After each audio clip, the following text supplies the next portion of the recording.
I'm so excited to be joining you on this journey through the book of Jeremiah that we're going to be taking on in the next 6 weeks together. And what I love about Jeremiah is that he struggled just like you and me. Some commentators call him the most psychological of the prophets and the most interesting as a man. But I'll tell you, it's because he's like a girl. He does some girlish whining in the book. He's honest. And I love that about him, but he struggled.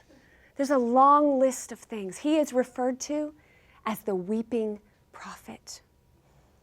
Because when he began to proclaim these messages from the Lord, he was rejected by his family. His father was a priest. He was from a suburb of Jerusalem, a small town in Anathoth. And when he began to boldly say, God is calling us to surrender, it wasn't popular. It wasn't good for morale. And as he continued to obey God, even the government arrested him, had him beaten. At one point, there was a king that had him lowered down into a cistern. A cistern is this hewn out of a rock, a big hole they used to collect rainwater.